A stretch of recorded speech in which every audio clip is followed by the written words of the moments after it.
ગુજરાતમાં ગરમીનો પારો વધી રહ્યો છે અને તેની સાથે તમામ પક્ષના ઉમેદવારોને પણ પ્રચાર શરૂ કરી દીધો છે। આ બધાની વચ્ચે જેના હાથમાં ચાવી છે એ છે મતદારો। મતદારોનો શું મિજાજ છે, શું માની રહ્યા છે રાજનીતિ માટે, કોને આપશે વોટ અને વોટ આપવા માટે પણ કયા રહેશે મુદ્દા મહત્વના, વાત કરીશું, જાણવાનો પ્રયત્ન કરીશું ગોધરાની જનતા પાસેથી।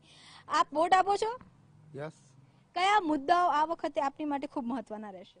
શિક્ષણ ક્ષેત્રે ભારત સરકાર અને ગુજરાત સરકાર અને અન્ય રાજ્યોએ મળીને એનું રાષ્ટ્રીયકરણ કરી દેવું જોઈએ। હાલમાં જે શિક્ષણ ક્ષેત્રે જે વ્યાપકતાપણું ફેલાઈ રહ્યું છે એને સત્તત નાબૂદ કરી શિક્ષણનું રાષ્ટ્રીયકરણ કરવું જોઈએ, આ વાત યુવાઓમાં પણ આવી હતી। કયા મુદ્દાઓ છે જે આપને લાગી રહ્યા છે કે હજુ સુધી આ મુદ્દાઓ પર કોઈ કામ નથી થયું અથવા તો આ મુદ્દાઓ પર કામ કરવું એ વધારે જરૂરી હોવું જોઈએ? શિક્ષણ એક વસ્તુ એવી છે કે જેમાં ભ્રષ્ટાચાર વધારે ચાલે છે, એનાથી ભ્રષ્ટાચાર આખો નાબૂદ થઈ શકે।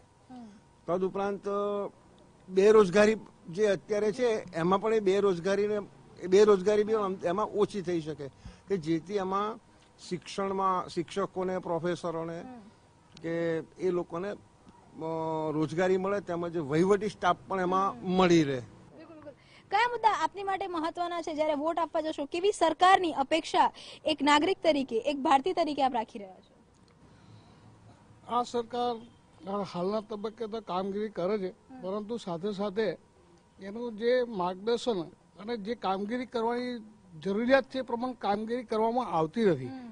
દાખલા તરીકે આ જે મકાન છે એ મકાનની આજુબાજુ સોસાયટીના રોડોની અંદર રોડ બનાવવામાં આવે છે ત્યારે એનું લેવલ જોવામાં નથી આવતું। ખરેખર જો એ 2 કે 3 ફૂટ નીચે ઉતરીને જો એ રોડ બનાવવામાં આવે તો એ મકાનનેથી 2 ફૂટ નીચે રાખે તો એનું પાણી બારોબાર નીકળી જાય। અત્યારે જોવા જઈએ તો મકાનના લેવલથી 3-3 ફૂટ રોડ ઊંચા હોય છે, જેથી કરીને મકાનમાં પાણી જાય છે અને ખોટો વય થાય છે નાનાનો। મકાન તો ઊંચા હોય છે પણ ખરેખર લોકોને મકાન પણ મળી રહ્યા છે પોતાના બજેટમાં? શું લાગી રહ્યું છે?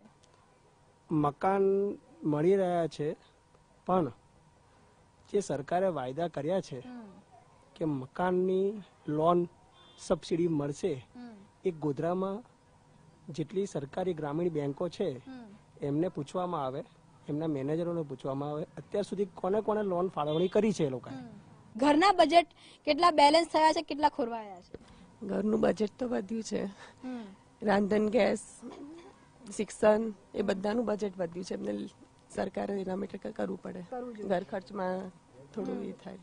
શું માનવું છે આપનું, કયા મુદ્દાઓ છે જે આ વખતે મહત્વના છે, એની પર ચર્ચા થવી જોઈએ પણ નથી થતી?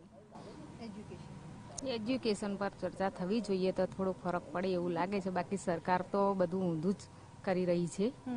અત્યારે બધા હાલમાં ગરીબ લોકોને તો બધું ઊંધું જ થઈ રહ્યું છે।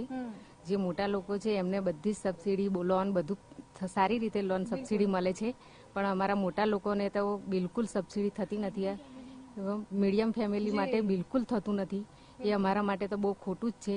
એટલે અત્યારની સરકાર જે છે એ તો સારી છે, ખરાબ નથી, પણ મતલબ સુધારવી જરૂરી છે।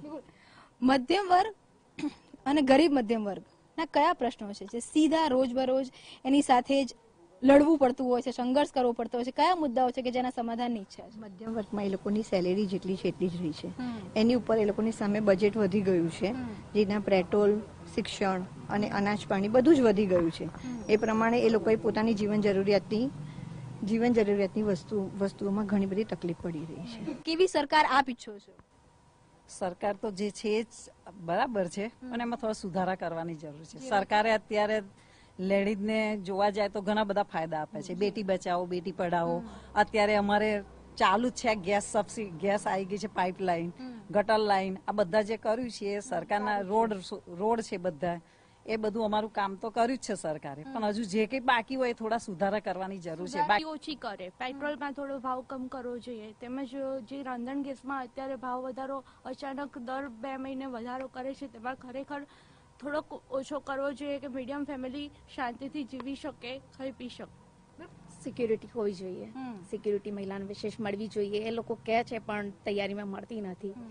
પછી એજ્યુકેશનમાં બી જે બહાર લોકોને ભણવા જવું પડે ભારત બહાર, એ આપણને અહીંયા ફેસિલિટી એટલી મળતી હોય તો એ લોકો આપણે અહીંયા જ શિક્ષણ મેળવી શકે છે અને ભારતના જે સારા ઇન્ટેલિજન્ટ છોકરાઓ છે એ ભારતમાં રહે છે, એ બી હોવું જોઈએ, એ બી એક મુદ્દો છે।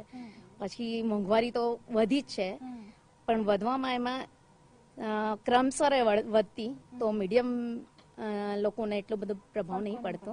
શું લાગે છે માજી, ઘણા તડકા છાંયડા જોયા તમે, કયા મુદ્દાઓ આ વખતે ચૂંટણીમાં મહત્વના બનશે, કયા મુદ્દાઓ હોવા જોઈએ? મોંઘવારી ઓછી થવી જોઈએ અને આ પેટ્રોલના ભાવ ઓછા થવા જોઈએ અને આ બધું અમારે સોસાયટીમાં થાય છે તે બરોબર થાય છે, પણ સરકાર હજુ કામ ચાલુ બરોબર નથી કર્યું. બરાબર નથી કર્યું. ટ્રાન્સપોર્ટેશનની જો વાત કરવામાં આવે તો ટ્રાન્સપોર્ટેશનને લઈને કેવા પ્રકારની વ્યવસ્થા છે, કેવી સમસ્યા આવે છે? ટ્રાન્સપોર્ટેશનને લઈને બી ઘણી બધી સમસ્યા આવે છે. અહીંયા કહી તો દે છે કે આટલી સુવિધા ચાલુ થઈ. અત્યારે ગોધરામાં બી કહે છે સિટી બસ ચાલુ થઈ છે, પણ લોકોને બરાબર જાણકારીમાં નહીં આવવાથી એ લોકો બરાબર એનો ફાયદો લાભ ઉઠાઈ નહીં શકતા. ઘણી વાર એવું જોવા મળ્યું છે કે યોજનાઓ અનેક બનતી હોય છે, યોજનાઓ નીચે સુધી નથી આવતી. શું કહેશો?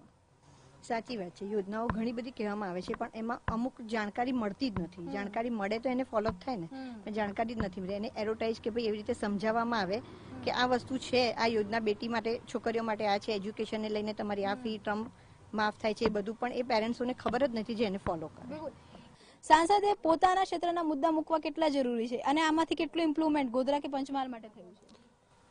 પહેલી વસ્તુ તો એક જ કહેવા માંગુ છું કે ગોધરાનો વિકાસ શું, એનો આ સાંસદ કે ધારાસભ્ય કોઈ બી હોય એ જવાબ આપે. ગોધરામાં શું વિકાસ થયો છે, ગોધરામાં કઈ જગ્યાએ વિકાસ થયો છે, મને એનો જવાબ જોઈએ છે કે કોઈ જગ્યાએ વિકાસ થયો નથી. ગોધરામાં ખાલી વાતો જ છે. ગોધરામાં વિકાસ ન થયો, વાતો છે. આપ શું કહેશો? આ યોજનાઓ જયારે આવી છે અને જયારે યોજનાઓ કરી છે, આજે વર્ષ થયું પણ ગટર યોજના બિલકુલ ખાડે પડી ગયેલી છે, નાણાંનો વ્યય કરવામાં આવેલો છે, જેથી કરીને હવે પછીથી જે બી આવે આ ગટરનું છે, અન્ય યોજનાઓ છે, એ રિક્રુટમેન્ટ કરીને સારી કામગીરી કરે એવી અમે અપેક્ષા રાખીએ છીએ. બિલકુલ. વિકાસ થયો છે કે નહીં? હા કે ના? ના, નથી થયો. વિકાસ થયો છે કે નહીં? વિકાસ થયો છે પણ જે જરૂરિયાત છે એ પ્રમાણે નથી. જે બેકારી છે અને બેરોજગારી છે એને પહેલા પ્રાથમિકતા આપો, પછી આગળ વાત. અને સંસદ સભ્ય ચૂંટાયા પછી કોઈ પણ જગ્યાએ ગામમાં દેખાતા જ નથી. બિલકુલ. તો આ હતા ગોધરાના કહી શકાય મતદારોનો મિજાજ કે જેમનું માનવું છે વિકાસના નામ પર રાજનીતિ થઈ રહી છે, વિકાસના નામ પર વોટ લેવામાં આવી રહ્યા છે, પરંતુ ગોધરાના જનતાનું માનવું છે કે જે વિકાસ થઈ રહ્યો છે તેની ગતિ ખૂબ ધીમી છે અને કેટલાક લોકો એવું પણ માની રહ્યા છે કે વિકાસ નથી થઈ રહ્યો. કેટલાક લોકોનું માનવું છે કે હાલની સરકાર યોગ્ય છે, બસ થોડાક સુધારની જરૂર છે. ત્યારે જોવાનું એ છે કે મતદારોનો આ જે મિજાજ છે તે ચૂંટણીમાં વોટિંગના દિવસે કેવો રહેશે. કેમેરામેન ઇમરાન સાથે કિંજલ મિશ્રા, TV9 ગોધરા.